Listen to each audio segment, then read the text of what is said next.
Hare Krishna, dear devotees. Let's chant one round of japa with Srila Prabhupada. Namo Om Vishnu Padaya, Krishna Preshtaya Bhutale, Srimate Bhakti Vedanta Swamine Dinamine, Namaste Saraswate Deve Gauravani Pracharine, Nirvishesha Shunyavadi Paschatya Deshata.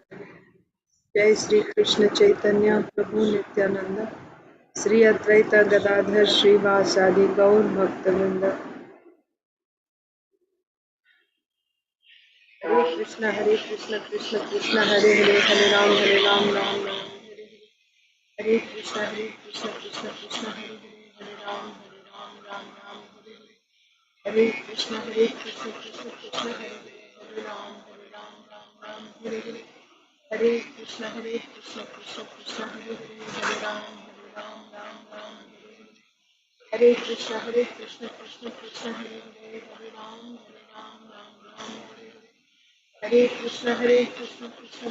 Hare, Hare Ram, Ram Hare Krishna, Krishna Krishna, Hare Hare, Hare Ram, Ram Hare Krishna, Krishna Krishna, Hare Hare, Hare Ram, Ram Hare Krishna, Krishna Krishna, Hare Ram, Ram Hare Krishna, Krishna Krishna, Hare Hare, Hare Ram, Hare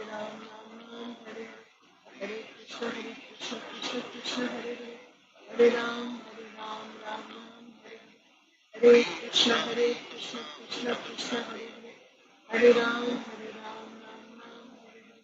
Hare Krishna, Krishna Hare Hare, Hare Ram, Hare Hare, Hare Krishna, Krishna Hare Hare, Hare Ram, Hare Hare Krishna, Krishna Hare Hare, Hare Ram, Hare Krishna, Krishna Hare Hare, Hare Ram, Hare Krishna, Krishna Hare Hare, Hare Ram, Hare Hare,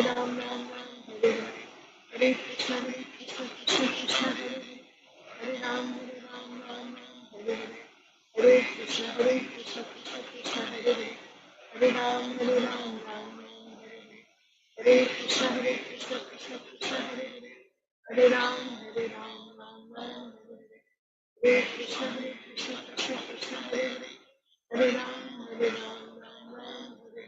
Hare Krishna, Krishna Hare Hare, Hare Ram,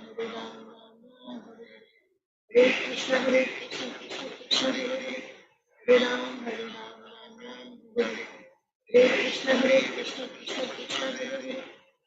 Hare Ram, Hare Krishna, Krishna Hare Hare, Hare Ram, Hare Krishna, Krishna Hare Hare, Hare Ram, Hare Krishna, Krishna Hare Hare, Hare Ram, Hare Krishna, Krishna Hare Hare, Hare Ram, Ram Hare Krishna, Krishna Hare Hare, Hare Ram, Hare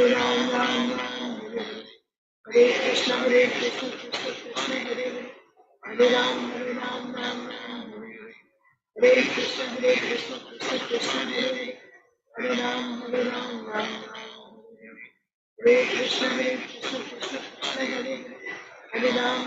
Ram, Ram Hare Krishna, Krishna Hare Hare, Hare Ram, Hare Krishna, Krishna Hare Hare, Hare Ram, Hare Krishna, Krishna Hare Hare, Hare Ram,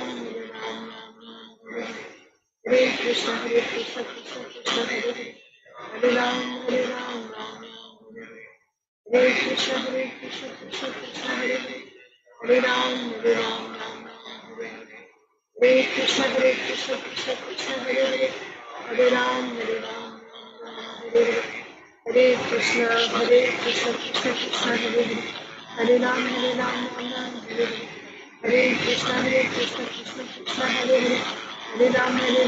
Hare Ram, Hare Krishna, Krishna Hare Hare, Hare Ram, Hare Krishna, Krishna Hare Hare, Hare Ram, Hare Hare Krishna, Krishna Hare Hare, Hare Ram, Hare Hare Krishna, Krishna Hare Hare, Hare Ram, Hare Krishna, Krishna Hare Hare, Hare Ram, Hare Krishna, Krishna Hare Hare, Hare Ram,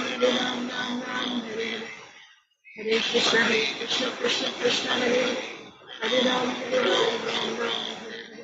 Hare Krishna, Krishna Hare Hare, Hare Ram, Ram Hare Krishna, Krishna Hare Hare, Hare Ram, Ram Ram, Hare Krishna, Krishna Krishna, Hare Hare, Hare Ram, Ram Ram, Hare Krishna, Krishna Krishna, Hare Hare, Hare Ram, Ram Ram, Hare Krishna, Krishna Krishna, Hare Hare, Hare Ram, Ram Ram, Hare Krishna, Krishna Krishna, Hare Hare, Hare Ram, Ram Hare Krishna, Krishna, Hare Hare, Hare Ram, Hare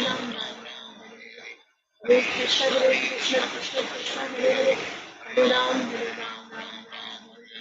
Hare Krishna, Krishna, Hare Hare, Hare Ram, Hare Krishna, Krishna, Hare Hare, Hare Ram,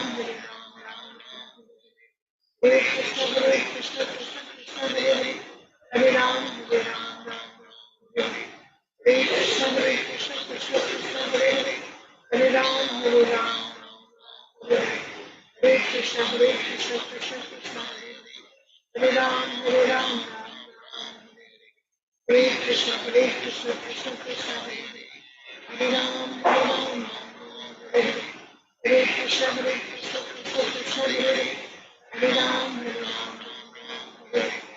Hare Krishna, Krishna, Hare Hare, Hare Ram, Hare Krishna, Krishna, Hare Hare, Hare Ram, Hare Hare, Hare Krishna, Krishna, Hare Hare, Hare Ram, Hare Krishna, Krishna, Hare Hare, Hare Ram, Hare Krishna, Krishna, Hare Hare, Hare Ram, Hare Krishna, Krishna, Hare Hare, Hare Ram,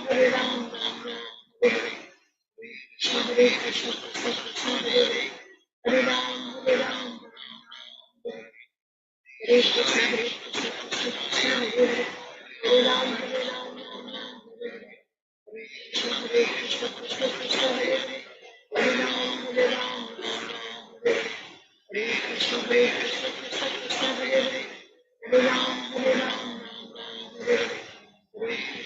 Hare Krishna, Krishna, Hare Hare, Hare Ram, Hare Krishna, Krishna, Hare Hare, Hare Ram, Hare Krishna, Krishna, Hare Hare, Hare Ram, Hare Krishna, Krishna, Hare Hare,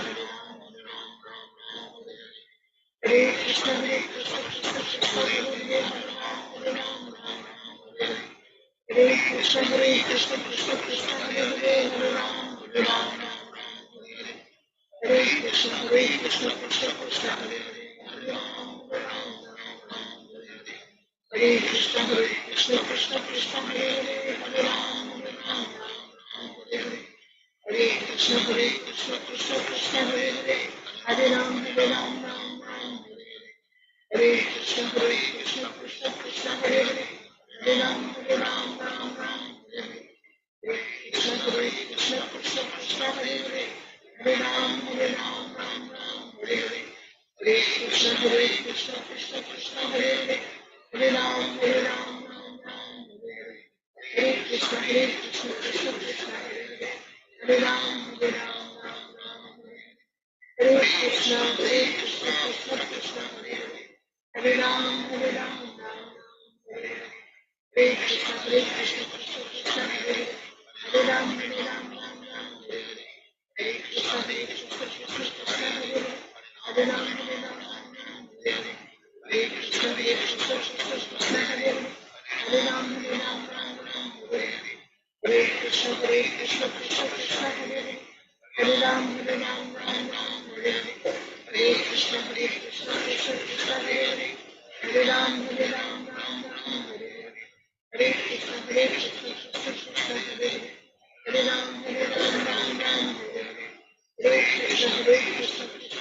Hare Hare, Hare Ram, Hare Krishna, Krishna, Hare Hare, Hare Ram, Hare Krishna, Krishna, Hare Hare, Hare Ram, Hare Krishna, Krishna, Hare Hare, Hare Ram, Hare Krishna, Krishna, Hare Hare, Hare Ram, Hare Krishna, Krishna, Hare Hare, Hare Ram, Hare Krishna, Krishna, Hare Hare, Hare Ram, Hare Krishna, Krishna, Hare Hare,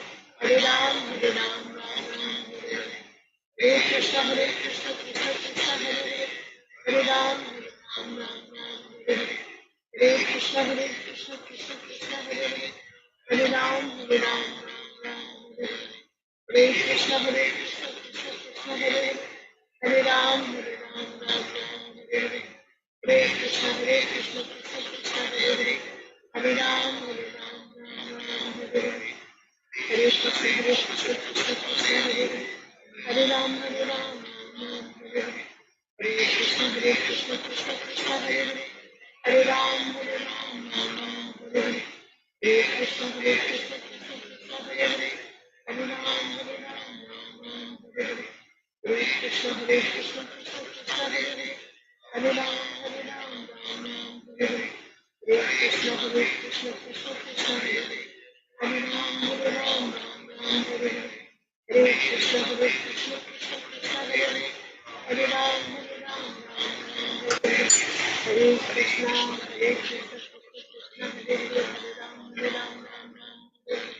Hare Krishna, Krishna Krishna, Hare Hare. Hare Ram, Ram Hare Hare.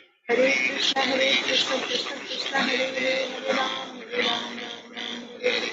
Hare Krishna, Krishna Krishna, Hare Hare. Hare Ram, Ram Hare Hare. Hare Krishna, Krishna Krishna, Hare Hare. Hare Ram, Ram Hare Hare. Hare Krishna, Krishna Krishna, Hare Hare. Hare Ram, Ram Hare Hare. Hare Krishna, Krishna Krishna, Hare Hare. Hare Ram, Ram Hare Hare. Hare Krishna, Krishna Hare Hare. Hare Ram, Ram Hare Hare. Hare Krishna, Krishna Hare Hare. Hare Ram, Ram Hare Hare. Hare Krishna, Krishna Hare Hare. Hare Ram, Ram Hare Hare. जय श्री कृष्ण चैतन्य प्रभु नित्यानंद श्री अद्वैत गदाधर श्रीवासादि गौर भक्त वृंदा। ओम नमो भगवते वासुदेवाय। ओम नमो भगवते वासुदेवाय। ओम नमो भगवते वासुदेवाय। नारायणं नमस्कृत्य नरं चैव नरोत्तमं देवीं सरस्वतीं व्यासं ततो जयमुदीरयेत्। नष्टप्रायेषु भद्रेषु नित्यं भागवत सेवया भगवत्युत्तमश्लोके भक्तिर्भवति नैष्टिकी। नमो विष्णुपादाय कृष्णप्रेष्ठाय भूतले श्रीमते भक्तिवेदांत स्वामिन्निति नामिने। नमस्ते सारस्वते देवे गौरवाणी प्रचारिणे निर्विशेषा शून्यवादी पाश्चात्यदेशतारिणे। जय श्री कृष्ण चैतन्य प्रभु नित्यानंद श्री अद्वैत गदाधर श्रीवासादि गौर भक्त वृंदा। हरे कृष्णा कृष्णा कृष्णा हरे हरे हरे राम राम राम हरे हरे। ग्रंथराज श्रीमद् भागवतम की जय। Shrimad Bhagavad Gita as it is की जय। श्रील प्रभुपाद की जय। समवेत गौर भक्त वृंद की जय। Hare Krishna, dear devotees, welcome to today's Srimad Bhagavatam for all session. Let's recite Bhagavad Gita shloka. We are reciting Srimad Bhagavad Gita as it is, chapter 10, text 39.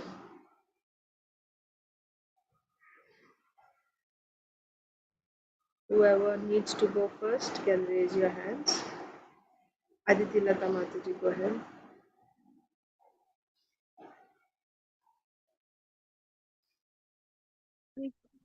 Please accept my humble obeisances. All glories to Srila Prabhupada. Please accept my humble obeisances, Mataji. All glories to Srila Prabhupada. Yachapi sarvabhutanam bijam tad ahamarjuna na tad asti vina yatsyam maya bhutam characharam Furthermore, O Arjuna, I am the generating seed of all existences. There is no being moving or non-moving that can exist without me. Thank you, Mataji. Hare Krishna. Hare Krishna Mataji. Priyanka Haripriya Mataji. Hare Krishna Mataji. Please accept my humble obeisances. Jai Shri Prabhupada. Please accept my humble obeisances, Mataji. All glories to Srila Prabhupada. Yes, Mataji. यच्चापि सर्वभूतानां बीजं तदहमर्जुन न तदस्ति विना यत् स्यान् मया भूतं चराचरम्. Furthermore, O Arjuna, I am the generating seed of all existences. There is no being moving or non-moving that can exist without me. Thank you. Thank you, Mataji. So we'll go in order now. Achintadev Prabhu. Hare Krishna Mataji, please accept my humble obeisances. All glories to Srila Prabhupada, all glories to the assembled devotees. Please accept my humble obeisances, Prabhuji. All glories to Srila Prabhupada. You want to try? Yes, Mataji, I'll try. Yachapi sarva bhutanam yam tad aham arjuna. Bijam tad aham arjuna. Oh, sorry, Mataji. Bijam tad aham arjuna. Na tad asti vinayat syan. Maya bhutam characharam. Translation. Furthermore, O Arjuna, I am the generating seed of all existences. There is no being, moving or non-moving, that can exist without me. Thank you, Mataji. Hare Krishna. Hare Krishna. Arunita is there? Hare Krishna Mataji. Hare Krishna. Yachapi sarvabhutanam bhajam tad Bijam. Bijam tad ahamarjuna na tad asti vinayatyam maya bhutam charachar. Translation. Furthermore, O Arjuna, I am the generating seed of all existences. There is no being, moving or non-moving, that can exist without me. Hare Krishna. Hare Krishna. Okay. Isha is here. Krishna Ashish. Okay, Isha. यच्चापि सर्वभूतानां बीजं तद् अहम् अर्जुन न तदस्ति विनायत्स्यान् मया भूतं चराचरम्. Furthermore, O Arjuna, I am the generating seed of all existences. There is no being moving or non-moving that can exist without me. यच्चापि सर्वभूतानां बीजं तदहम् अर्जुन न तदस्ति विनायत्स्यान् मया भूतं चराचरम्. Furthermore, O Arjuna, I am the generating seed of all existences. There is no being, moving or non-moving, that can exist without me.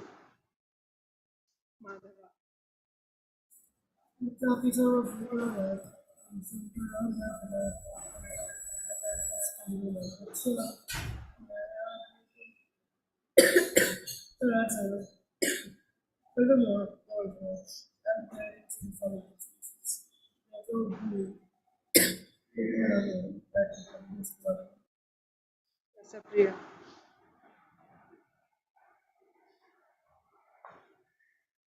यच्चापि सर्वभूतानां बीजं तद् अहमर्जुन न तदस्ति विनायत्स्यान् मया भूतं चराचरम्. Furthermore, O Arjuna, I am the generating seed of all existences. There is no being, moving or non-moving, that can exist without me.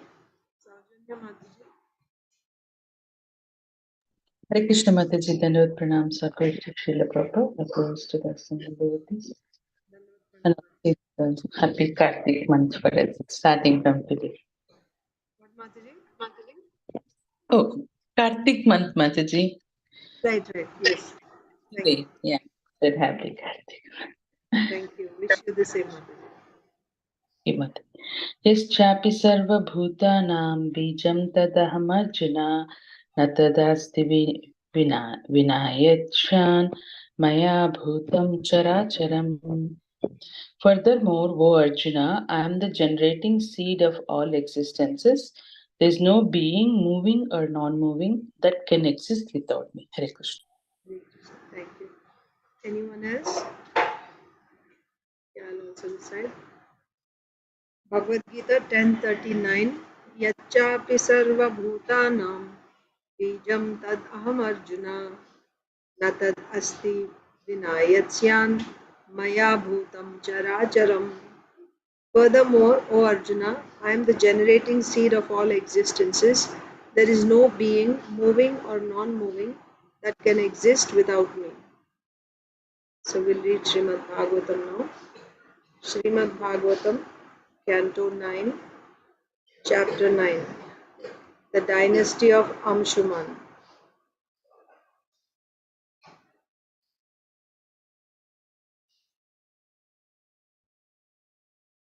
So we saw Amshuman's son Dilipa. Amshuman himself and Amshuman's son Dilipa both failed. Failed means they performed austerities to bring Mother Ganges down to the earth so that their ancestors will be delivered. But in spite of their performing tapasya, uh, they spent their whole life, but still they did not succeed. And then Dilipa's son Bhagirath, when he performed tapasya, actually goddess Ganga appeared. And then she agreed, but she had two concerns. One concern was that when she descends from the heavenly planets, actually even before that, right, even coming to the heavenly planets, when she's descending into this universe, when she's coming down, there has to be someone who can hold her, so that who can sustain her current, her force. Otherwise, if she just flows directly to the earth planet, then she will just pass through, pierce the earth and go down to the lower planets. So first concern was who's going to hold her to control the force. And the second concern was when she descends to the earth, all the people will come to drop off their sins. What will happen to all those sins? Will she be just carrying all those sins? She doesn't want that. So then Bhagirath said, for the second concern about the sins, when the saintly devotees come and take bath, then they will nullify all these sinful reactions because they are carrying the Supreme Lord in their hearts. So all sins will be nullified by the Supreme Lord who is in the hearts of these saintly devotees. So the pure devotees, when they come and take bath, that will nullify the sinful reactions. Now the other concern was the force, Lord Shiva, who is actually an expansion of the Supreme Lord. How? In that we saw an example, just like a cloth is nothing but it's the threads spreading longitudinally and latitudinally, right? Like lengthwise and breadthwise. Those threads together form the cloth. Similarly, just like that, so in other words, the cloth is nothing but these threads that are arranged in this fashion. So every piece of that cloth is simply these threads. Similarly, this entire universe, if you take it like a cloth, then every part of it is nothing but the energy of the Supreme Lord. Okay? And that same Supreme Lord uh, comes for the uh, creation, maintenance, and destruction of this universe. He comes in the form of Lord Brahma, Lord Shiva, Lord Vishnu. So Lord Shiva is also an expansion of that Lord.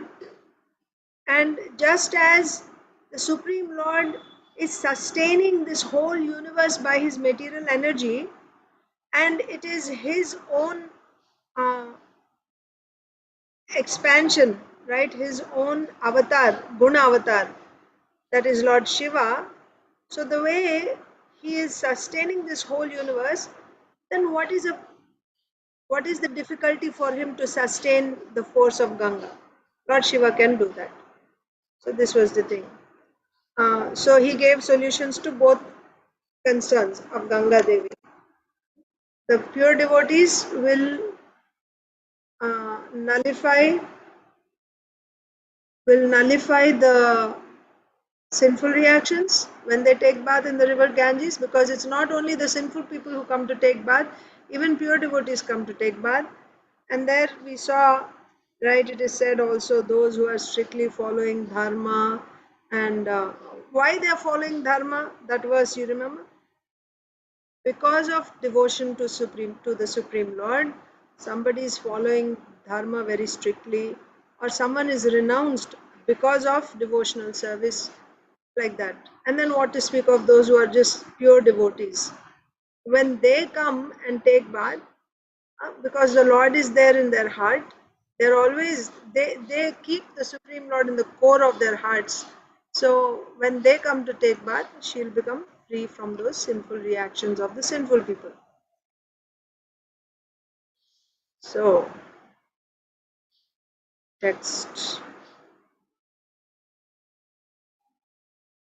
Text.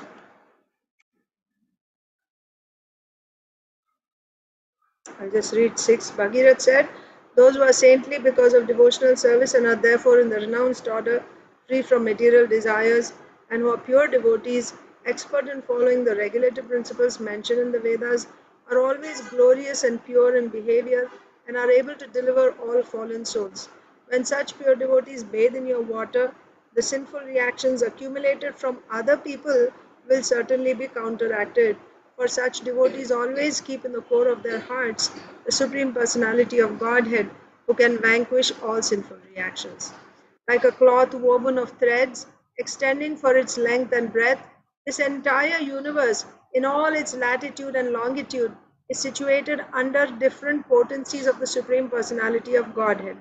Lord Shiva is the incarnation of the Lord, and thus he represents the super soul in the embodied soul. He can sustain your forceful waves on his head. Now we'll start today's verse. Who's supposed to read today? Anyone Nilambri remembers? Mataji. Who? Nilambri Mataji, Mataji. yesterday Narasimha Prabhu's family read. Okay, so Neelamri Mataji is supposed to read, and Mataji is not here, so Priyanka Haripriya Mataji, then Saujanya Mataji. Thank you.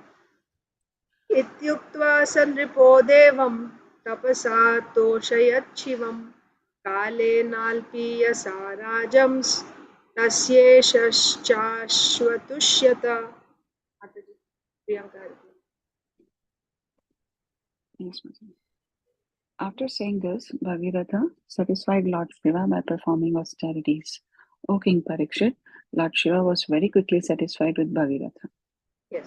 So first of all, Bhagirath promised means suggested, Ganga Devi, that Lord Shiva can hold you. And then he had to convince Lord Shiva also. So again he performed tapasya, but very quickly Lord Shiva appeared because he is Ashutosh. Ashutosh means one who is very easily pleased and also very easily angered. Ashutosh. So Lord Shiva was very easily pleased and he appeared and he was happy to fulfill the desire of Bhagirath of holding Ganga Devi. Purport. Saujanya Mataji.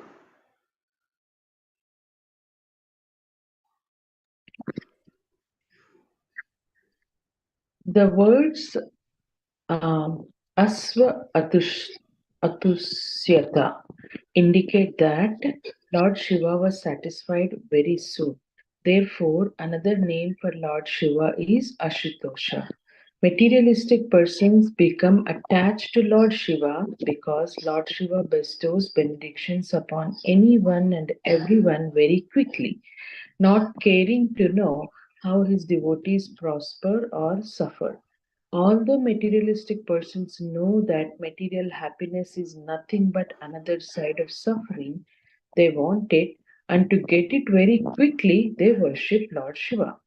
We find that materialists are generally devotees of many demigods, especially Lord Shiva and the Durga. They do not actually want spiritual happiness, for it is almost unknown to them. But if one is serious about being happy spiritually, he must take shelter of Lord Vishnu, as the Lord personally demands, Sarva dharman parivrajya mamekam sharanam vraja aham tvam sarva papebhyo mokshaisyami ma shucha. Abandon all varieties of religion and just surrender to me. I shall deliver you from all sinful reaction. Do not fear.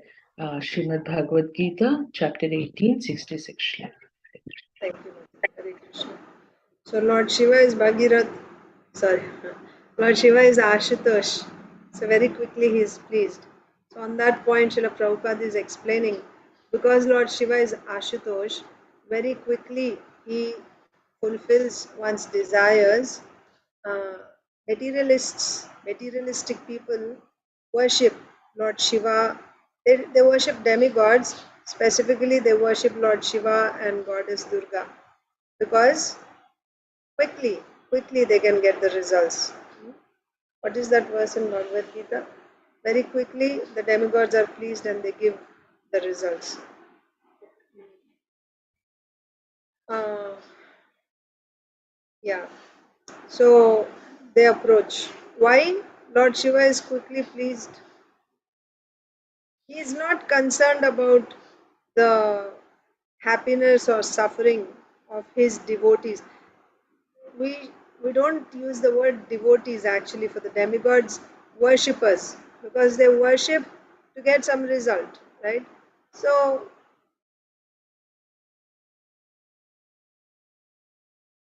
devotee is different. Devotee, it can only be applied to the Supreme Lord, because there is surrender. And why does one even worship a demigod in the first place? There are many points here, right? One whose intelligence is lost uh, because of lusty desires, Kamaistai Hritagyan Prapadyantenya Devata. But even these devatas whom these materialists are worshipping, they are not independent to give the results. What to speak of giving results, they cannot even inspire their worshippers to worship them. You understand? Like, you need some inspiration to take up some vrata or some type of puja for a particular demigod. Where will you get that inspiration from? The demigods, so Krishna's purpose of stating this to Arjun is, they are so, uh, meaning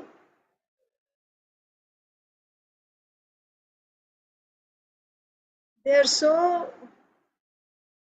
incapable, the demigods, they are so incapable, they can't even instill Shraddha in the hearts of their own worshippers to worship them.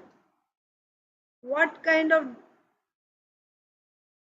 deities are they? They are not independent. It is the Supreme Lord, when he sees, as Paramatma, he is in the heart. So when he sees that somebody is desiring very ardently, he is desiring some material, he has some material desire, then the Lord is the one who gives Shraddha in the heart. Oh, you have this material desire, then he gives both from within the heart and externally also. He helps to find that particular demigod, and then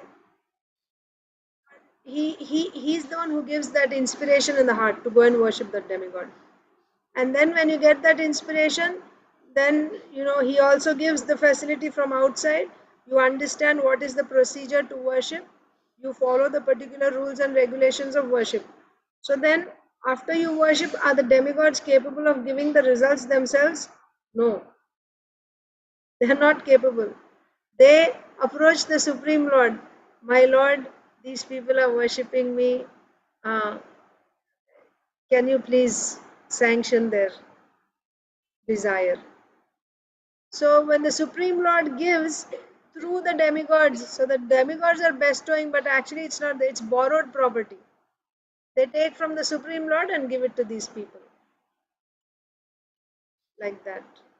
So the worshippers, when they make some offerings, right, they do some yajna, some worship, and then that is the food for the demigods. What is the use of worshipping the demigods? That's the whole point. Why don't you go and directly worship the Supreme Lord? That's why they are less intelligent. Less intelligent. There's no need to worship the demigods. Then still people go. Why they go?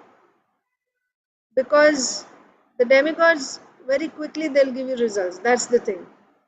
The Supreme Lord won't give you the results quickly. If you go for some material desires to the Supreme Lord, first time he'll give. Second time also he may give. Third time he won't give. He won't give. Why? Because he's actually concerned about your well-being. He won't give because he wants to give you something better. Right? He wants to give you something which is eternal. He doesn't want to give you something temporary. But what happens when you go to the Supreme Lord, you worship Him and you get what you want? Then there is some faith in the Supreme Lord. Oh, when we worship the Lord, He gives. There's some faith and there's some attachment also. Now you worship again, second time, please, you go and ask, I want this, I want this. He may give. And the third time he won't give. Then what is your situation when he doesn't give? You become restless and you think, why the Lord is not giving? He gave the first time, he gave, why he is not giving? And then with that desperation, you become more and you try to worship him even more, even more. Or maybe I'm not doing enough. Let me do it more ardently. Because I got the result before. If it's not coming, means maybe something is lacking. Let me try more. I'll try to please the Lord this way, that way. What is happening in the process? You're really serving the Lord. So by that service to the Lord, whatever material things are there, inauspicious things are there, they're all burnt away, and it actually elevates you to the platform of bhakti. Bhakti, even when you worship the Lord to ask for some material desires, that is also bhakti. It's a lower level. It's a lower level. Sakama bhakti. It's some material desire you're worshipping. But when you come to the Lord, the goal is to get bhakti matra kama bhakti. So for that, so he will. That's the advantage of worshipping the Supreme Lord. But he won't give you. The thing is, it's a procedure, right? He won't give, and all that will happen. So somebody who's very materialistic, he'll fear to go to the Supreme Lord because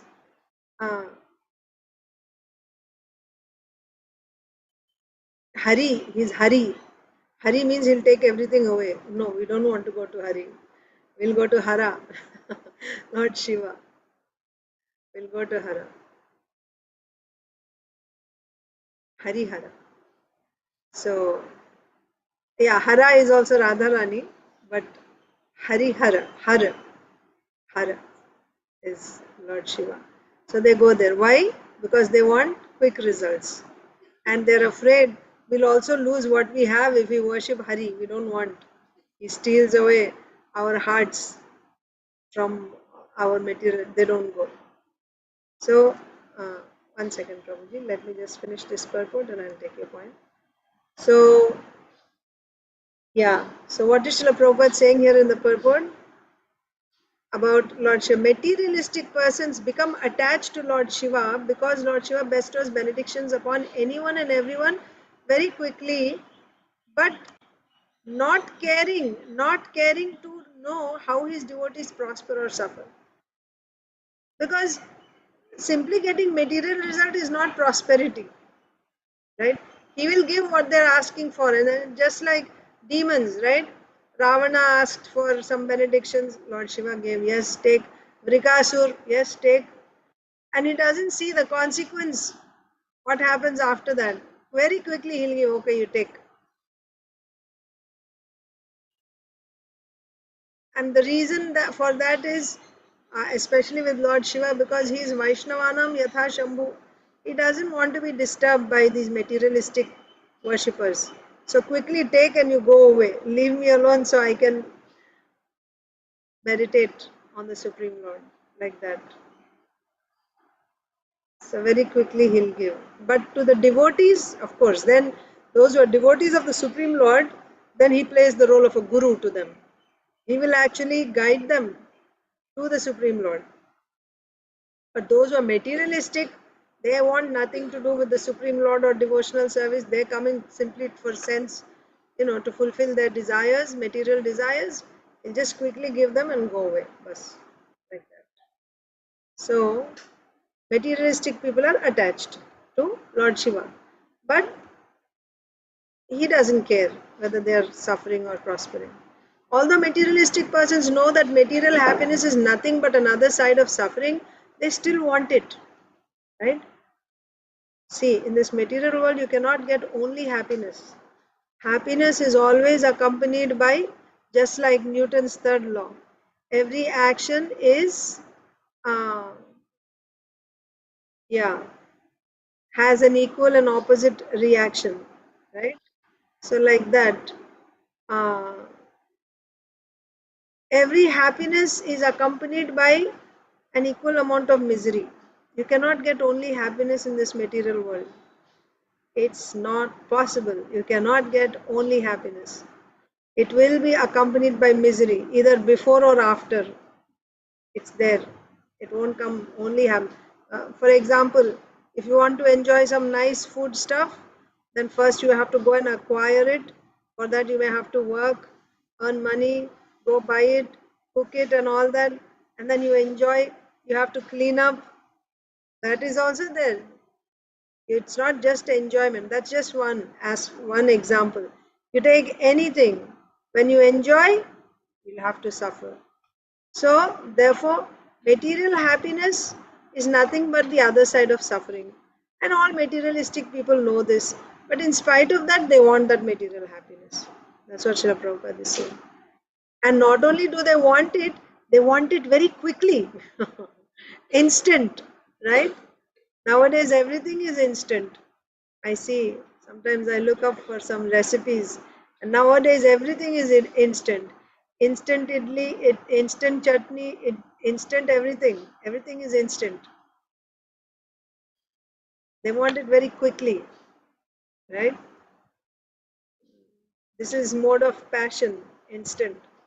Mode of goodness is, they grind it with their hand and everything. So anyway,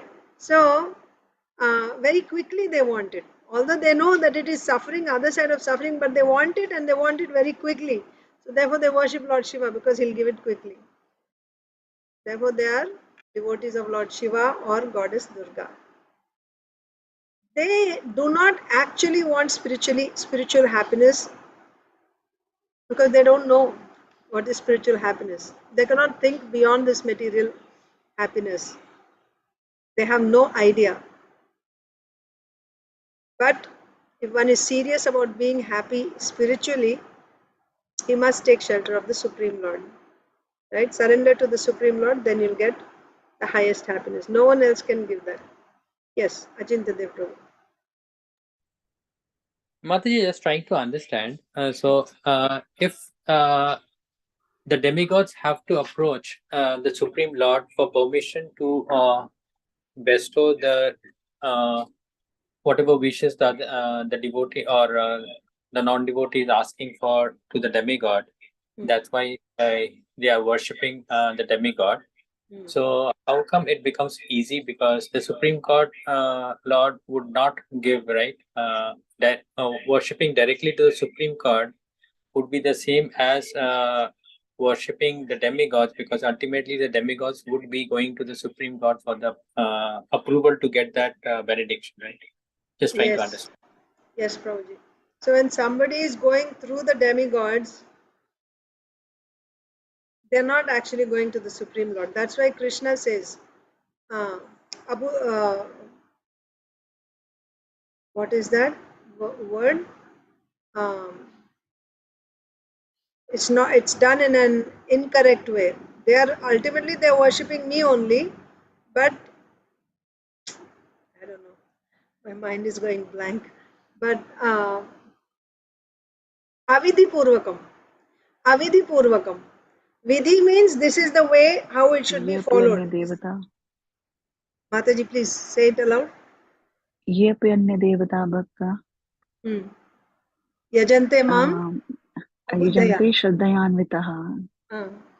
Te api mam eva kaunteya yanti avidhi purvakam. Avidhi purvakam, yes.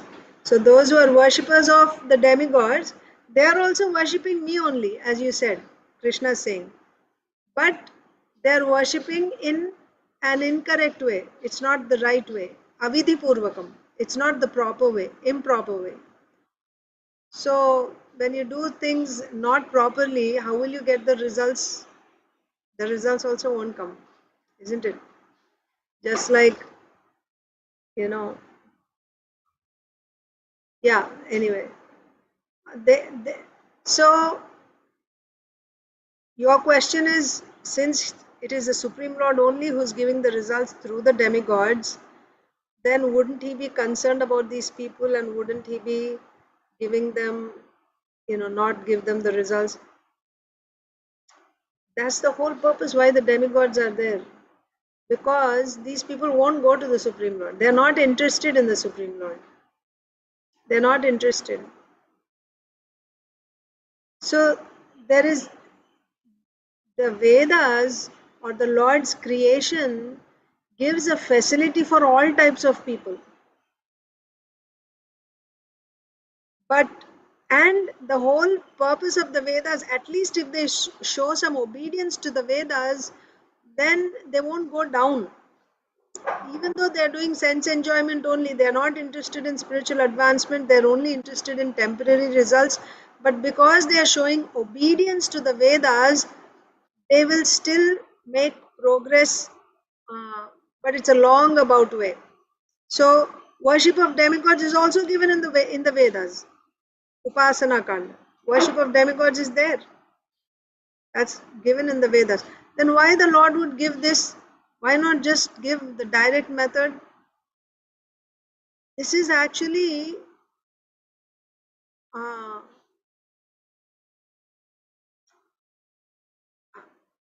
this is the most advanced system actually, where you're facilitating all types of people and everyone is able to progress. They will not take to direct worship. They won't take. These people will not take to direct worship. But the same people, when they approach the Supreme Lord, then he will actually deal with them. Therefore, worshipping demigods is an indirect way. It's not the direct way. So when you do in an indirect way, you don't get the results.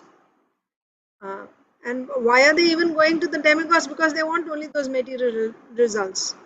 And they don't have any love or affection or anything there. It's just to get the results. Just like you go to the store, you pay money and you get your stuff. Like that. They go to the demigods, they pay the money. What is the money? Whatever worship that is recommended in the Vedas, you follow that vrata or something properly. You are interested in your fruit. That's all. Why the Lord is giving the result to them? Because they are fulfilling the condition for that and he's giving. That's all. There's no personal relationship. Why there's no personal relationship? Because they didn't approach him. They're not interested in him at all. That is why those who approach the Supreme Lord, of course, even those who approach the Supreme Lord, there are two categories. One category is called Naradhama and the other category is Artha Artharthi Jigyasu. Naradhama category, they go to the Supreme Lord, get the result and forget about him. So the Lord he calls them Naradhama. They're Nara because at least they worship the Lord, but then after they get the result, they don't care for the Lord anymore. There's a relationship there. That's one category of people. And the other category is Artha, Artharthi, Jigyasu, they worship the Supreme Lord and they pray. When they want something, they ask the Lord and the Lord gives them. And when they have some difficulty, they pray to Him. When they are happy, they go to the Lord. And what does the Lord say about them? Oh, I appreciate them. They are also good. Udara, right? These are all charitable people. I like them, Krishna says. Why? Because they come to me. They have a relationship with me. So this only shows, how detailed and how carefully the Lord is facilitating every type of consciousness. This is actually an advanced system. If you put everyone in the same box, not catering to the needs of each level of consciousness, that's a lower system. You don't have enough understanding. You just put everyone in the same box and expect everyone to act in the same way like machines. That's not an advanced system. An advanced system is that where you even, in children's education, you will see, right? The system will gauge the level of intelligence and give questions according to the child's IQ. Questions are given according to the child. Depending on how they answer the questions are also, if you give right answer, then you get a more difficult, challenging question. If you keep giving wrong answers, then it will give you simpler questions. This is considered to be an advanced system. It is individually tailored. This is the Lord's system. This is the Vedic system. Where somebody is in the mode of ignorance, then that particular type of worship is recommended to him. Somebody is in the mode of goodness, that particular type is recommended to him. Somebody in passion, a different type is given to him. But the whole idea, the whole plan is gradually everyone should be, they will make advancement according to their own pace, but everyone is moving forward. Everyone is moving forward. Someone is moving slowly, and of course the fast track, right? Straight path is directly take to bhakti. There's no roundabout way, straight. But someone who's not willing to do that, then they have other options. Was that helpful, Achintadev Prabhu? Yes, Mataji. So, do I understand that the Supreme Lord, when a devotee is or a non-devotee is going through the demigods, the Supreme God is not really concerned about the real requester of that benediction. So, Yes. the Supreme Lord is just giving it to the demigod because the demigod has approached him with a request of permission. Right. So Supreme Lord also, there are different expansions of the Supreme Lord that we should understand. See, just like you have Brahman, Paramatma and Bhagavan. Bhagavan is a person. Person means he's reciprocating directly with the devotee. It's only Bhagavan who reciprocates with the devotee. Bhagavan will not reciprocate with those who are not devotees. These people who are approaching demigods are not devotees. They are not devotees. They are businessmen. They come to get what they want. So he does not have to deal with them. He does not have to deal with them. So his being concerned or not concerned, yayatamam prapadyante tam sataiva bhajamyam. The way they come to me, I reciprocate accordingly, Krishna says. They come for they are only interested in material results and they don't even approach the Lord. They don't even approach the Lord. There is no relationship with the Lord. And if I don't get here, they're ready to go. I'll go somewhere else or somewhere else, wherever. I'm only interested in my results. Then why the Lord should be concerned about them? You understand? Whereas someone who has a relationship, but he still has some material desires, and he approaches the Lord, yes, then he is. Important thing is you're approaching the Lord directly. That's important. You have to make that step because we are not dead stones. We are conscious beings. Someone who makes that choice that I want to approach the Lord, takes that step to approach the Lord, must be given some credit, isn't it? As opposed to somebody who doesn't even go to the Lord and goes here and there. then what credit do we give to that person who actually makes this choice? I don't want to go to anyone else. I want to go to the Lord. Even for my material things, I'll only go to the Lord. So therefore, anyone who comes to the Lord directly, then there is a relationship. The Lord appreciates that person. As I said, there are two categories. Somebody who comes as with that same business type of mentality to the Lord, he calls them Naradhama. Because he's only interested in his material things, he takes and he goes away. Naradhama. He's not concerned about the Lord.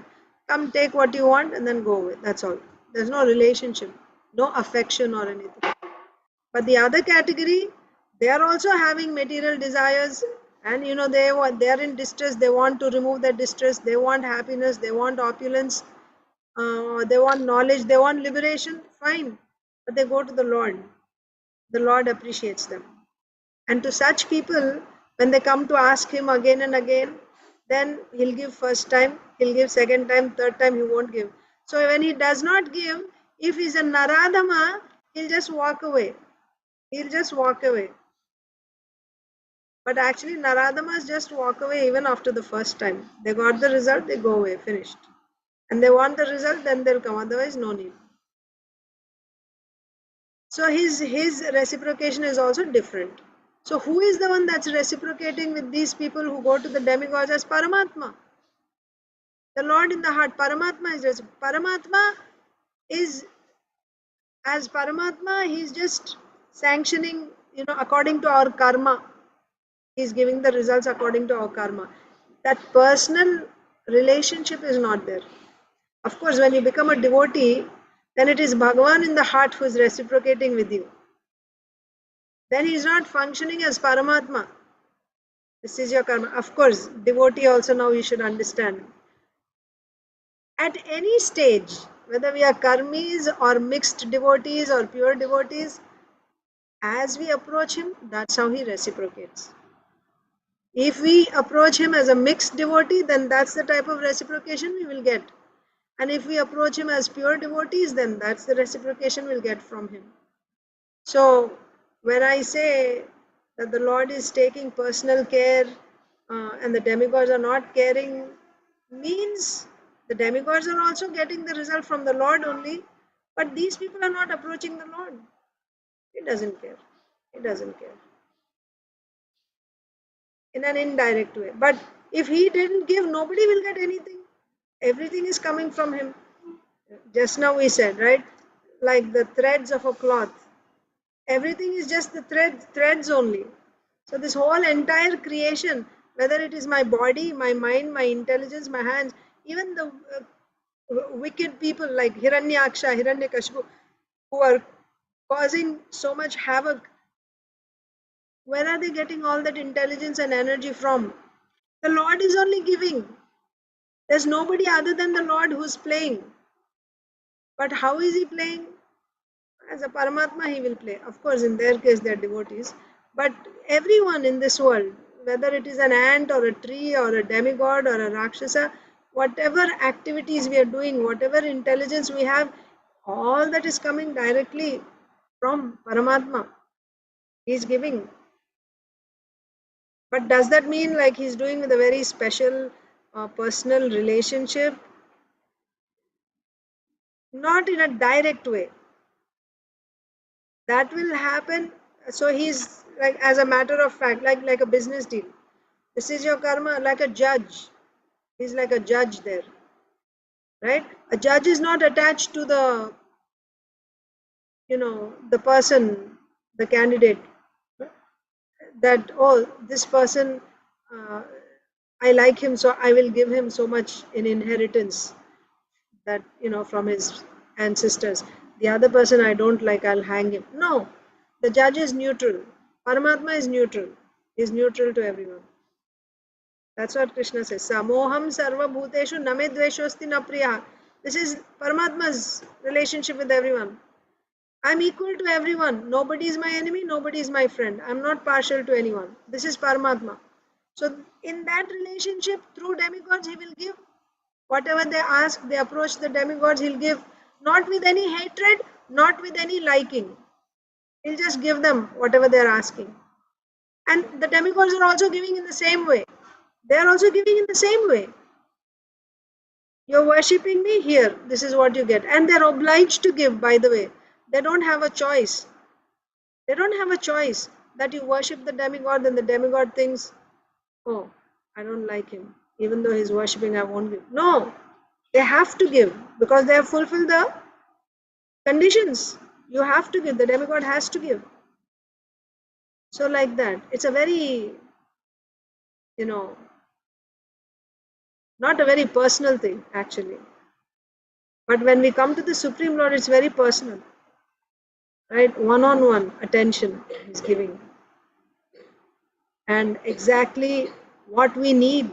So he's concerned about our progress. He's concerned about our real suffering, the root cause of our suffering.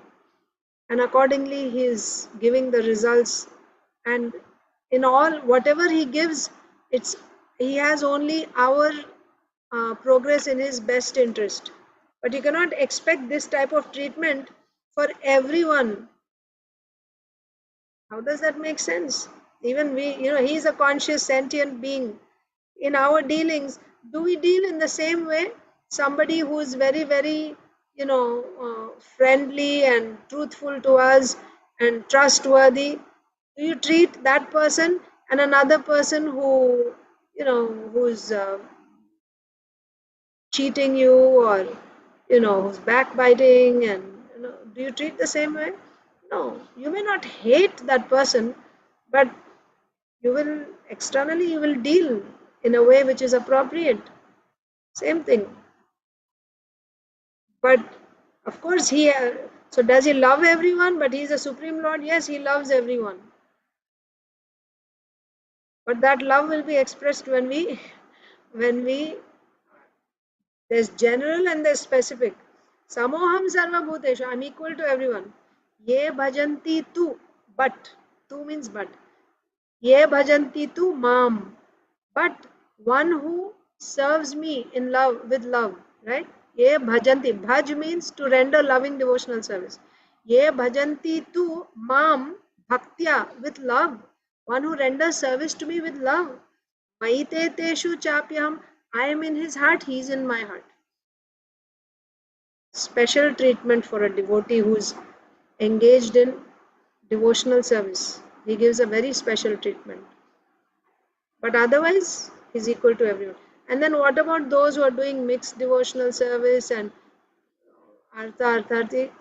They are also grades of devotional service. Again, the Lord's reciprocation is in accordance with your surrender. One who is completely surrendered, the Lord's reciprocation is also like that. One who is little bit surrendered, they get similar reciprocation. And those who are not surrendered at all to the Lord, then they get what they want. Like that. Makes sense, Prabhuji? Yes, Mataji. Thank you so much. Hare Krishna. Hare Krishna. Okay. So next, Saujanya Mataji read. Who's next? Achintadev Prabhu. No, actually, Neelambari Mataji, you missed your turn, so you can read. And then we'll go to Achintadev Prabhu. It was your turn to read today, actually. Tatheti ragyabhitam sarvalokahitah shivaha dadhara vahito gangam padaputa jalam harehe. Mataji. Hare Krishna Mataji, Dandavat Pranam, Srila Prabhupada. Dandavat Pranam Mataji, all glories to Srila Prabhupada. When King Bhagiratha approached Lord Shiva and requested him to sustain the forceful waves of the Ganges, Lord Shiva accepted the proposal by saying, "Let it be so." Then, with great attention, he sustained the Ganges on his head, for the water of the Ganges is purifying, having emanated from the toes of Lord Vishnu. Yes, thank you. Okay, thank you. So Bhagirath performed tapasya and Lord Shiva was pleased.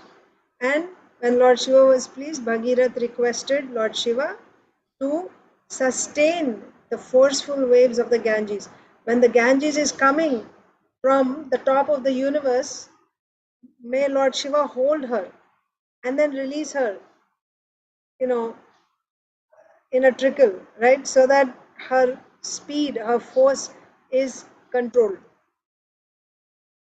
So Bhagirath requested Lord Shiva to sustain the forceful waves of the goddess Ganges. Lord Shiva was happy to do that. He accepted the proposal. He said, yes, tathastu, it will be so. Then, with great attention, he sustained the Ganges on his head. Why? This is also important, right?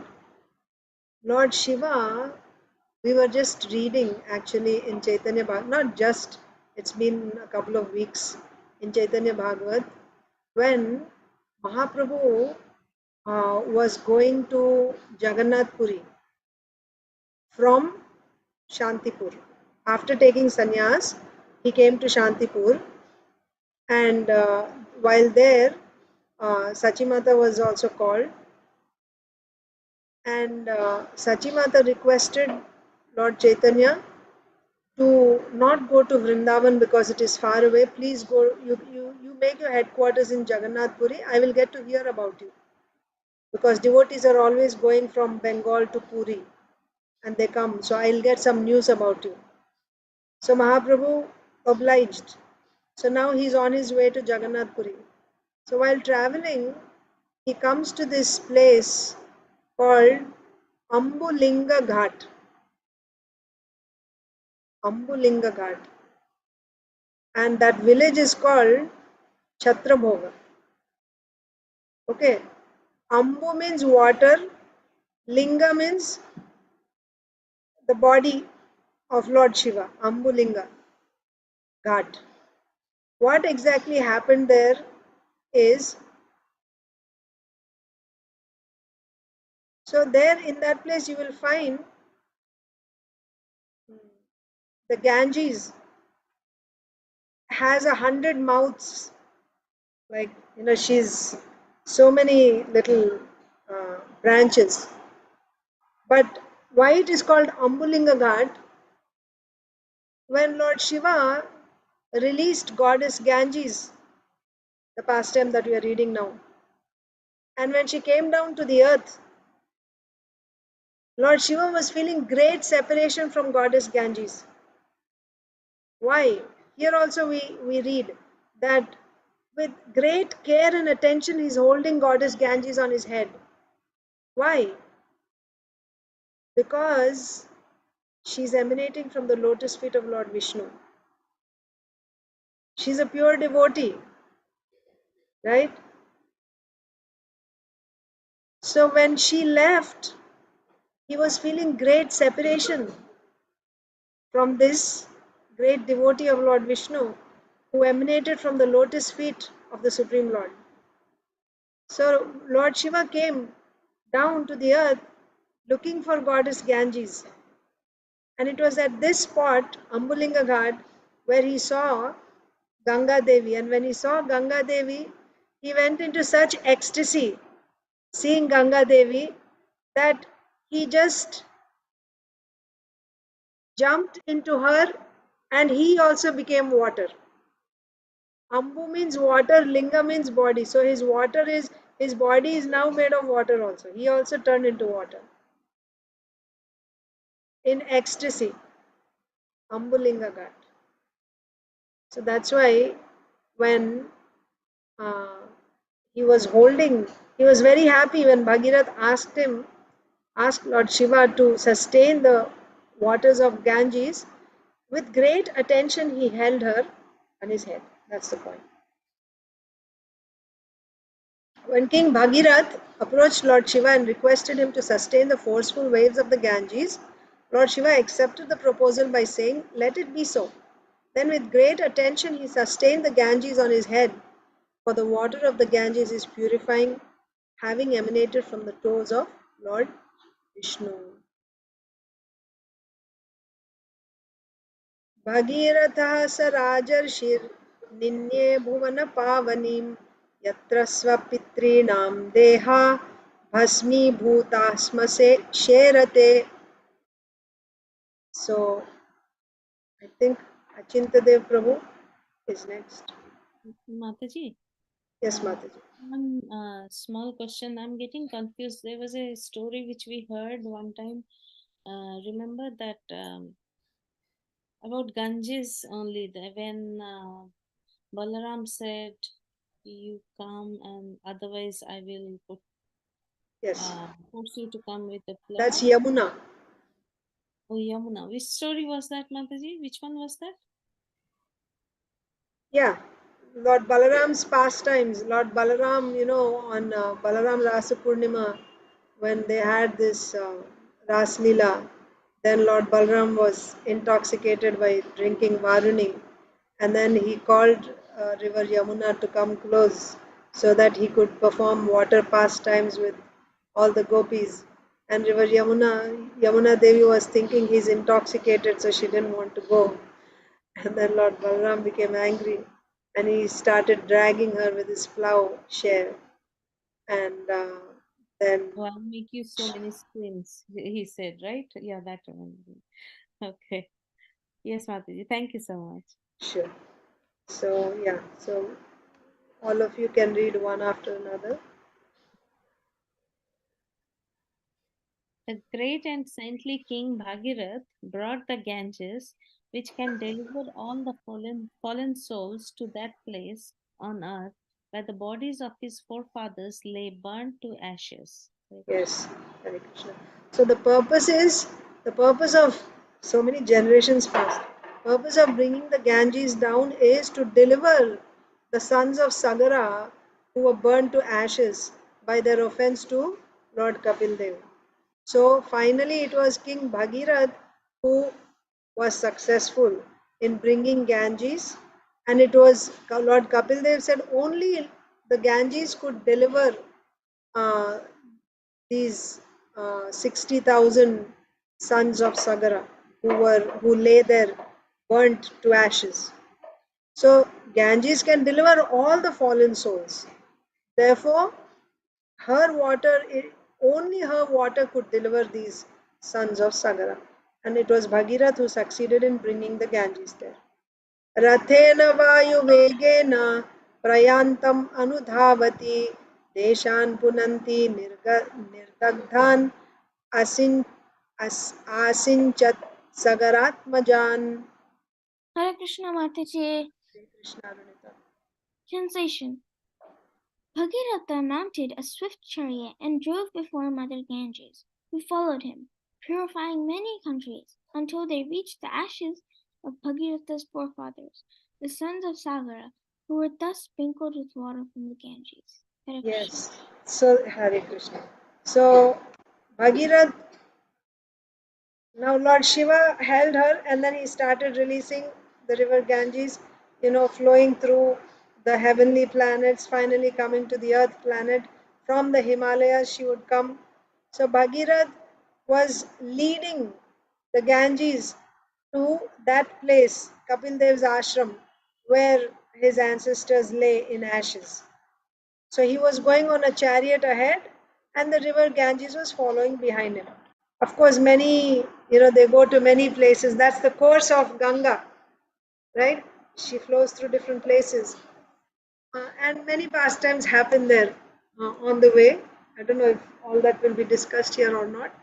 But finally, they arrive. Another name of Ganga Devi is Jannavi. You know how she became Jannavi? One sage, actually, he was actually performing tapasya and he heard this roar because Gangaji is coming with a roar, right, flowing. So he just drank all the water, all the river, the Ganga. And Bhagirath was going ahead on the chariot, and all of a sudden he turned around and he saw there's no Ganga behind him. He got worried. What happened?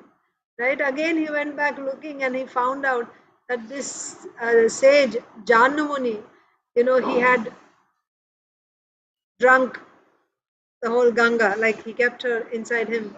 So he went and he prayed and then he released her from his ear, and from there once again she started flowing, and now she got the name Jannavi, right?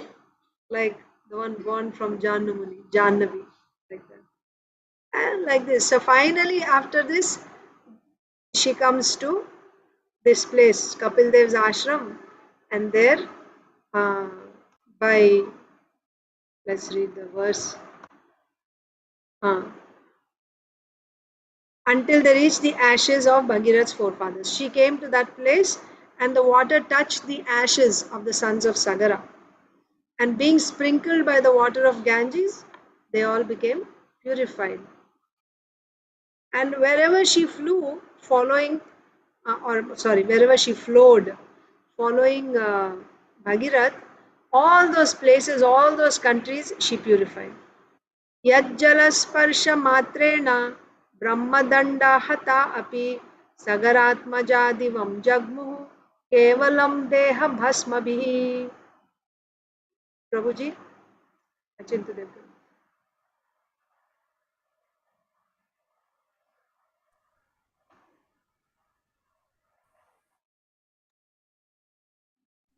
Because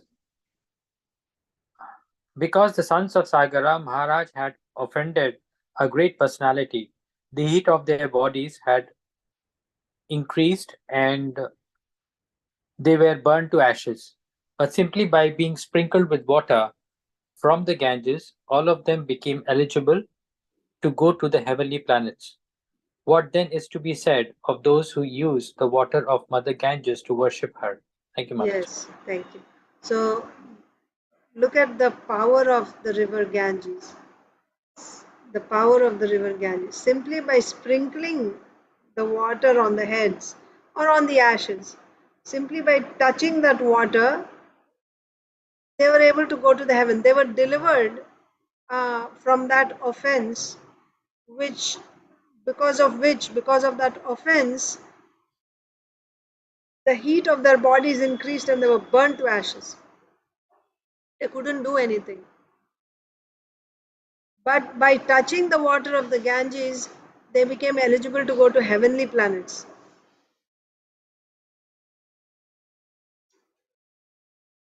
That means the effect of that offense was minimized. Offense is not just nullified like that. Offense will be nullified only by chanting the holy names of the Lord. But when the offense becomes very severe, the influence of that offense takes away, all taste for bhakti, and even, like in this case, they were burnt to ashes.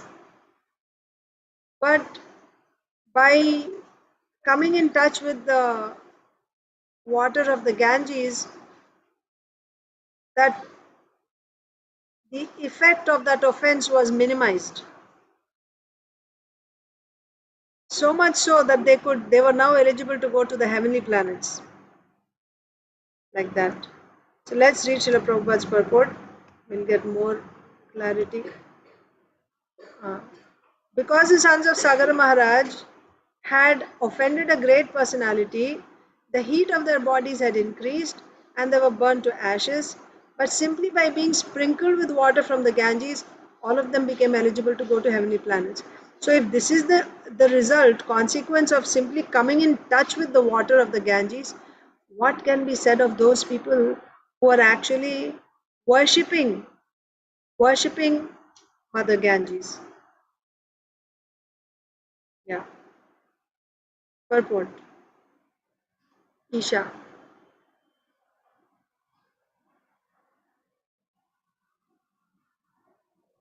Isha.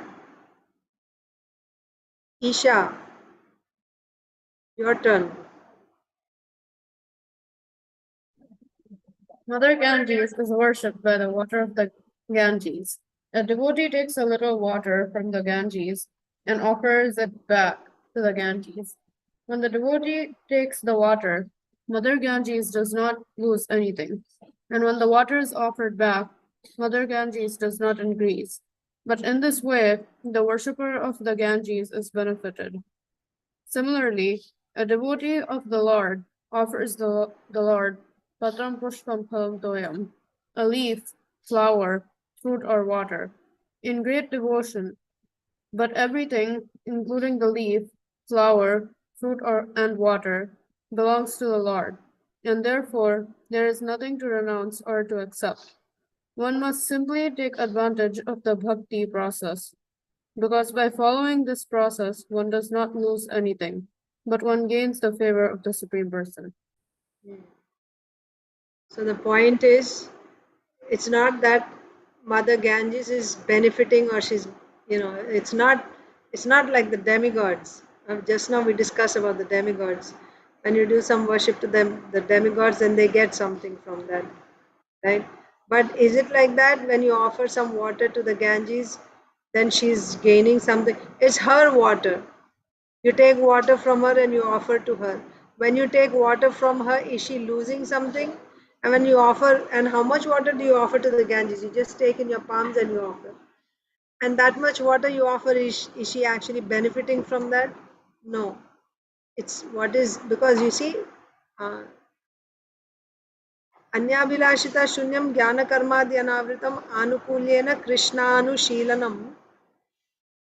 Anuशीलनम, one meaning of anu is continuous, another meaning is tadiya,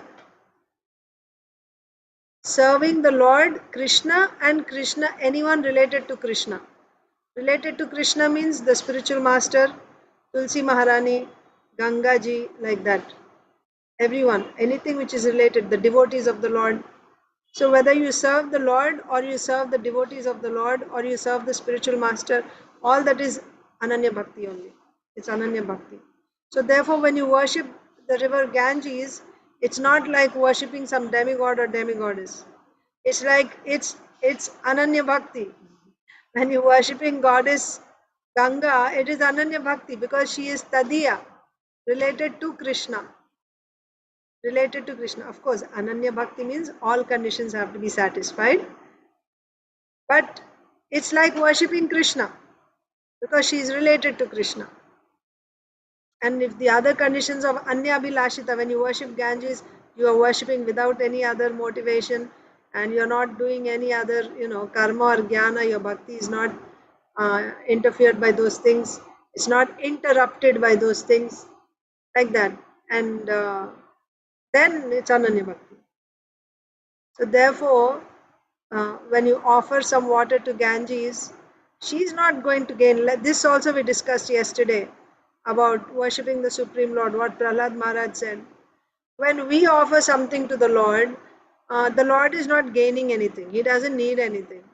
He's not gaining anything. But when we offer to the Lord, we are gaining. We are the ones that are being benefited. Not that he's benefiting by our worship. Same thing is applicable to Goddess Ganges also. The same principle is applicable here. That's what Srila Prabhupada is saying. That when a devotee takes the water, Mother Ganges does not lose anything. And when the water is offered, Mother Ganges does not increase. But in this way, the worshipper of the Ganges is benefited. Same thing. When you worship her, when you offer her water, you are the one who is benefited, not that she's getting something from you. So same principle with Krishna also. A devotee is offering Krishna a leaf, flower, fruit or water in great devotion. It's not that the Lord gets something from that. Rather, so the point is everything belongs to the Lord. When you offer to the Lord, it's like taking water from the Ganges and offering to Ganges. You're taking her water and giving it back to her. But in that process, bhavagrahi, right? Krishna is accepting your bhava. What is your mood when you're taking that water and offering to her? You want to express your gratitude. You want to express your worship, your affection. So by this means, so that's what is being accepted. Similarly, to the Lord, you're offering flower, fruit, water. Everything is His energy only. It is His property. Sarva Loka Maheshwaram. But what is He accepting? Yome bhaktya prayachati. He's accepting your love, your bhakti. That He is accepting by this. So, and who is benefiting when the Lord is accepting your bhakti? You are benefiting. You are benefiting it. So there is nothing to renounce or accept, right? One must simply take advantage of the bhakti process, that's all.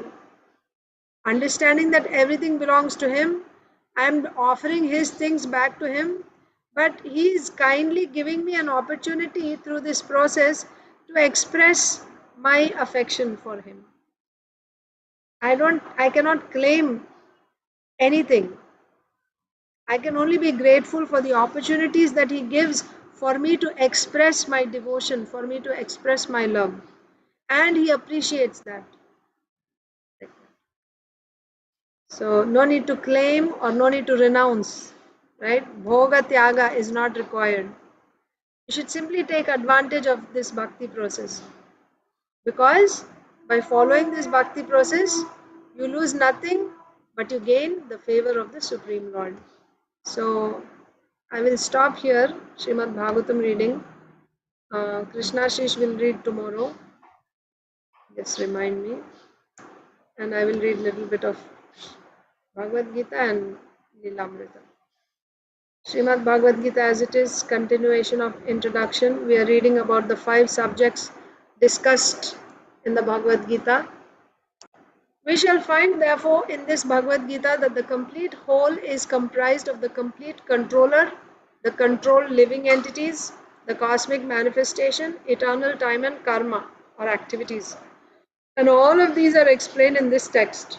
Which text? Bhagavad Gita. All 5 are explained. All of these taken completely form the complete whole, and the complete whole is called the supreme absolute truth, right? So the Lord, on a broad scale, you can say there is the internal energy, marginal energy, external energy, and this is the supreme complete whole. You cannot separate the energy and the energetic. Shakti, Shaktimati or Abhinnatvat. The one who is the possessor of Shakti and the Shakti itself cannot be separated. Cannot be separated. Therefore, when you say Shaktiman, that person will include all his Shakti. So therefore the complete whole will include his internal energy, that means all, the spiritual world and all the eternal associates of the Lord. It will include his external energy, that means this whole material creation, and the marginal means all the living entities. This is the complete whole. This is given in Bhagavad Gita. So all of these taken completely, all 3 taken completely, form the complete whole, and the complete whole is called the supreme absolute truth. The complete whole and the complete absolute truth are the complete personality of Godhead Sri Krishna. All manifestations are due to his different energies. He is the complete whole. So again, when you talk about absolute truth also, within the absolute truth, there is Brahman, Paramatma, Bhagavan. Within Bhagavan also, you have Amshas and you have the Amshi. Amshi means from whom all the Amshas are coming. So ultimately, the Supreme Absolute Truth, the ultimate name in the Absolute Truth is Swayam Bhagavan, Sri Krishna. He is the last name in the Absolute Truth. It is also explained in the Gita that impersonal Brahman is also subordinate to the complete Supreme Person. Brahmano hi pratishtaham. This is a statement from Bhagavad Gita, that the support for Brahman is Bhagavan. Brahman is more explicitly explained in the Brahma Sutra. Brahma Sutra means Vedanta Sutras. It is more explicitly explained in the Brahma Sutra to be like the rays of the sunshine. The impersonal Brahman is the shining rays of the Supreme Personality of Godhead. Impersonal Brahman is incomplete realization of the absolute whole, and so also is the conception of Paramatma, right? Partial understanding of the absolute truth is Brahman or Paramatma. Complete understanding of the absolute truth is Krishna, Swayam Bhagavan Krishna. In the 15th chapter, it shall be seen that the Supreme Personality of Godhead Purushottam is above both impersonal Brahman and the partial realization of Paramatma. The Supreme Personality of Godhead is called Satchid Ananda Vigraha. So when you say only Brahman, Brahman has only the Sat part, okay, Sat, eternity. There's no Chit and there is no Ananda. Paramatma has Sat and Chit, not Ananda. Bhagavan will have Sat, Chit, Ananda, all three. So therefore the Supreme Personality of Godhead is called Sat, Chit, Ananda Vigraha. The Brahma Samhita begins in this way. Ishvara Parama Krishnaha Satchidananda Vigraha Anadiradir Govinda Sarva Karana Karanam. Govinda, Krishna, is the cause of all causes. He is the primal cause and he is the very form. He is the very form, right? He is a form, he is a person. He is the very form of eternity, knowledge and bliss. That's nothing but Sat Chit Ananda. He is the very form of Satchit Ananda, eternity, knowledge and bliss. This is said in Brahma Samhita. Impersonal Brahman realization is the realization of his Sat, eternity feature. Paramatma realization is the realization of Sat Chit, eternal knowledge. But realization of the personality of Godhead Krishna is realization of all the transcendental features, Sat, Chit and Ananda, eternity, knowledge and bliss, in complete Vigraha form. So we will stop Bhagavad Gita reading here. Let's read Srila Prabhupada's Leelamrita. Srila Prabhupada Leelamrita. Srila Prabhupada is in Dr. Mishra's ashram or his apartment, to be more precise. Srila Prabhupada would sometimes discuss with Dr. Mishra the aim of his visit to America, expressing his spiritual master's vision of establishing Krishna consciousness in the West. He requested Dr. Mishra to help him, but Dr. Mishra would always refer to his own teaching work, which kept him very busy, and to his plans for leaving the country soon, who Dr. Mishra was going to leave the country soon. So he would only talk about his plans and his work. He was not interested in what Srila Prabhupada had about his mission. After a few weeks, when it became inconvenient to maintain Prabhupada at the apartment, Dr. Mishra shifted him to his Hatha Yoga studio on the 5th floor of 100 West 72nd Street near Central Park. The large studio was located in the center of the building and included an office and an adjoining private room where Prabhupada stayed. It had no windows. Philosophically, at complete odds with Prabhupada, Dr. Mishra accepted the absolute truth in the impersonal feature or Brahman to be supreme. Just now we read in the introduction, right? Brahman is impersonal Brahman realization is partial realization, but he accepted this Brahman to be the supreme. Prabhupada stressed the supremacy of the personal feature or Bhagavan, following the Vedic theistic philosophy that the most complete understanding of the absolute truth is personal. The Bhagavad Gita says that the impersonal Brahman is subordinate to Bhagavan, right? Brahmano hi pratishtaham, said in Bhagavad Gita. And this Brahman is an emanation from him, just as the sunshine is an emanation from the sun planet. This conclusion had been taught by the leading traditional acharyas of ancient India, such as Ramanuja and Madhva, and Srila Prabhupada was in disciplic succession from Madhva. Dr. Mishra, on the other hand, followed Shankara, who taught that the impersonal presence of the absolute truth is all in all, and that the personality of Godhead is ultimately an illusion.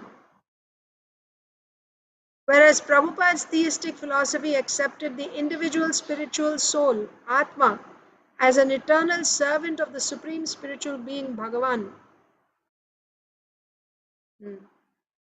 Dr. Mishra's view accepted the spiritual self as not an individual. Rather, his idea was that since each person is identical with God, the supreme Brahman, there is no need to worship God outside oneself.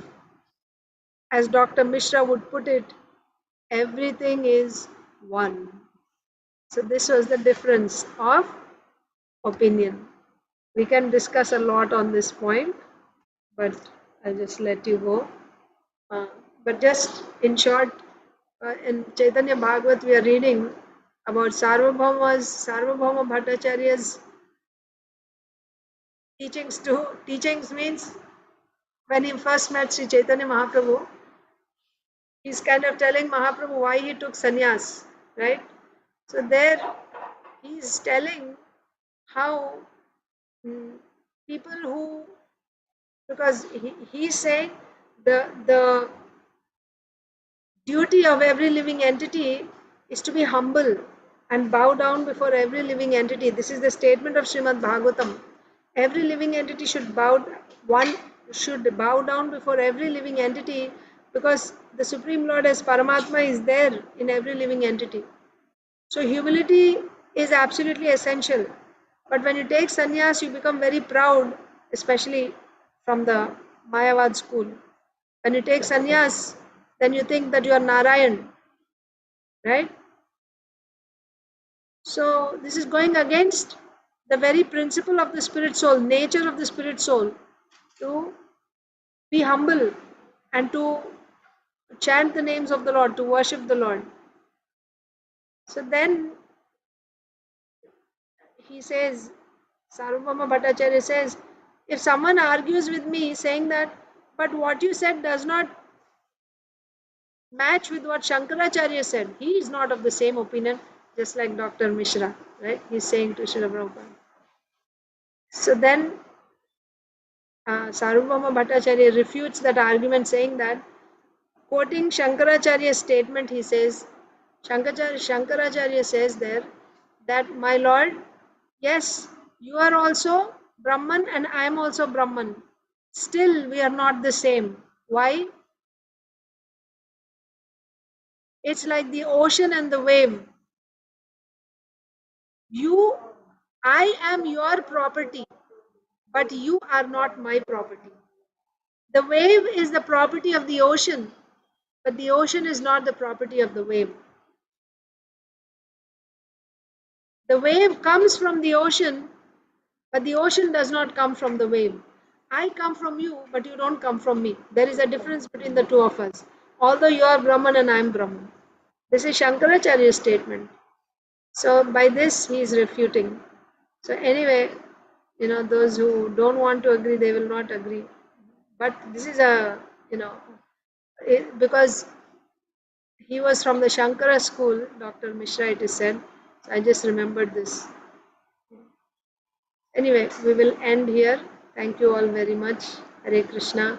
Wish you all very happy and very fruitful, wonderful Damodar Vrat Kartik month. Hope you'll have wonderful celebrations. Hare Krishna.